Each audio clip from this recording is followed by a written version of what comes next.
ذہنوں سے محو ہو چکے ہوں گے. لیکن اگر آپ نے ایک بچے کو اس سینٹر میں داخل کر دیا، اسے قرآن پڑھا دیا، اسے عالم بنا دیا، آپ نے اسے گریجویٹ کیا مگر سچا مسلمان بنا دیا، تو قسم خدا کی آئندہ قیامت تک جتنی نسلیں پیدا ہوں گی وہ سب آپ کو دعا دیں گی. یہ جگہ صرف ایک جگہ نہیں ورشپ کی، یہ جگہ ایک محفوظ قلعہ ہے آپ کے دین کا، یہ جگہ ایک محفوظ مقام ہے آپ کے دین کا، آپ کی تہذیب کا، آپ کے مذہب کا، آپ کی اداؤں کا، آپ کی اخلاقی قدروں کا. یہ بہت بڑا مرکز ہے. آپ جانتے ہیں ہم کہاں رہتے ہیں اور ہمارے بچے کہاں رہتے ہیں؟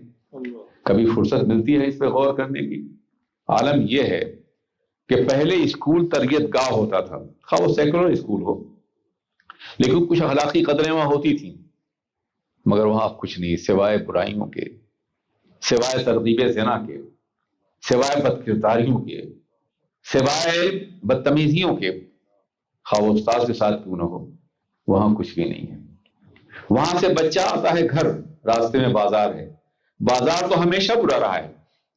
میرے آقا نے فرمایا خیر بقاع الارض مساجدها وشر بقاع الارض اسواقها. سب سے بہترین زمین کا حصہ مسجدیں ہیں اور سب سے برا حصہ بازار ہیں. ہمارا بچہ بازار سے آتا ہے، کیا عالم ہوتا ہے، کیا کچھ دیکھتا ہے. وہ لے دے کے ایک محفوظ جگہ تھی گھر کی کہ وہ گھر میں اپنا ایمان بچا سکتا تھا، مگر گھر میں ٹی وی ہے، موبائل ہے اور دوسری چیزیں ہیں. ماں باپ مصروف ہیں، باپ بھی ٹی وی دیکھ رہا ہے، بیٹا بھی دیکھ رہا ہے، بیٹی بھی دیکھ رہی ہے، ہر طرح کے مناظر دیکھ رہا ہے.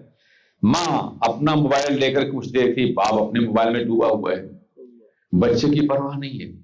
بچہ ایک انتہائی زہریلے ماحول میں پروان چڑھتا ہے. صبح باپ کام پہ گیا ہے، بچہ اسکول جا رہا ہے، واپس آیا، باپ واپس آیا، بچہ بھی واپس آیا، لیکن ملاقات نہیں. ایک لمحہ تربیت کے لیے نہیں ہے. تو اسکول بھی زہریلا ہے، بازار بھی انتہائی خطرناک ہے اور گھر بھی خطرناک ہے. اب گھر بھی تربیت نہیں ہوتی ہے. لے لے کے ایک جگہ اللہ کے گھر میں مسجد ہے، اگر یہاں بھی بچہ نہ آیا تو دنیا کی کوئی طاقت اسے عیاشی سے، شراب نوشی سے، بدکرداری سے، زناکاری سے بچا نہیں سکتی ہے. یہ بہت قیمتی جگہ ہے، اس کا ایک ایک حصہ محافظ ہے آپ کے دین کا، آپ کے عقیدے کا. اور یہ مسجد نہیں، ساری مسجدیں، اس پہ تو آپ اپنی دولت نہیں اپنی زندگی قربان کر دیں تو بھی اس کا حق ہے، اس لیے کہ آئندہ نسلوں کی بچانے والی ہے. میرے عزیز ساتھیوں ذرا سوچو،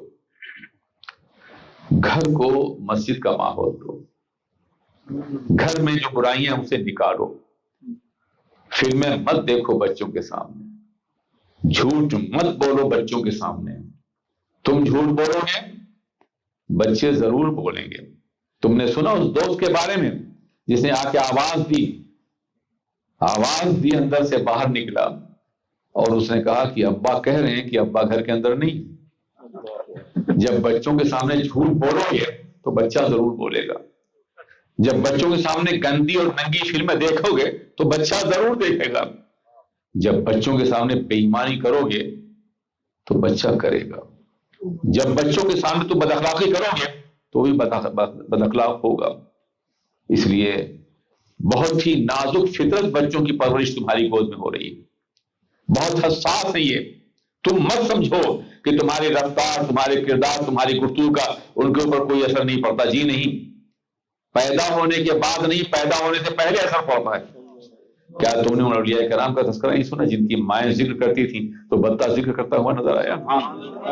جن کی مائیں حافظہ تھی، بچہ پیدا ہوا تو اس کے سینے میں قرآن پاک محفوظ تھا. یہی مائیں تھی جن گود میں اسلام پلتا تھا. اور آج انہی ماؤں گود میں کفر پڑتا ہے، شرک پڑتا ہے، بدکرداری پڑ رہی، زنا پڑتا ہے. اس لیے خدا را اپنے گھر کے ماحول کو خالص اسلامی ماحول بناؤ. نمازوں کا اہتمام کرو. یہاں کی آواز نہیں جا رہی ہے، گھروں میں خود اذان کا اہتمام کرو. اذان کے کلمات روح انسانی کو تازگی بخشتے ہیں اور شعور انسانی کو بالغی دیتے ہیں. یہ سب کچھ کرنے کو اگر چاہتے ہو کہ تمہارے مرنے کے بعد بھی تم کو یاد رکھا جائے یا اس ملک میں اسلام قیامت تک کے لیے زندہ رہے، اپنی موجودہ نسل کو زندگی دے دو، ایمان کی زندگی، عقیدے کی زندگی بچا لو انہیں. اس تباہی اور بربادی سے، ورنہ جانتے ہیں کیا ہوگا؟ قرآن عظیم نے فرمایا ہے یا ایھا الذین آمنوا قوا انفسکم واہلیکم نارا وقودھا الناس والحجارہ، اے مسلمانوں اپنے کو اور اپنی اولاد کو جہنم میں دہتے ہوئے شعلوں سے بچا لو جس کے ایندھن انسان بھی اور پتھر بھی ہیں۔ ذرا سوچو کل میدان قیامت میں گناہوں کے بوجھ سے ہماری کمر خود ٹوٹ رہی ہوگی، ہم اپنے بچوں کا بوجھ کہاں تک اٹھا سکیں گے؟ پوچھا جائے گا تم نے قرآن کیوں نہیں پڑھا، تم نے نماز کیوں نہیں پڑھی؟ تو یہ بچے کہیں مولا قصور ہمارا نہیں ہے، قصور ہمارے ماں باپ کا ہے۔ انہوں نے کھانا کھلایا، بہترین زندگی دی، کالجوں میں پڑھایا، یونیورسٹی میں بھیجا، نماز نہیں پڑھایا، قرآن نہیں پڑھایا انہوں نے ہمیں، کیا جواب دیں گے ہم خدا کی بارگاہ میں؟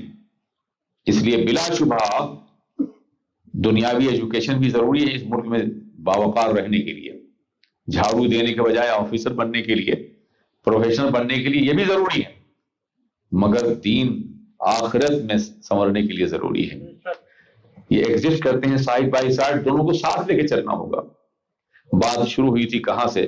میں کہہ رہا تھا کہ انسان سب سے افضل ہے،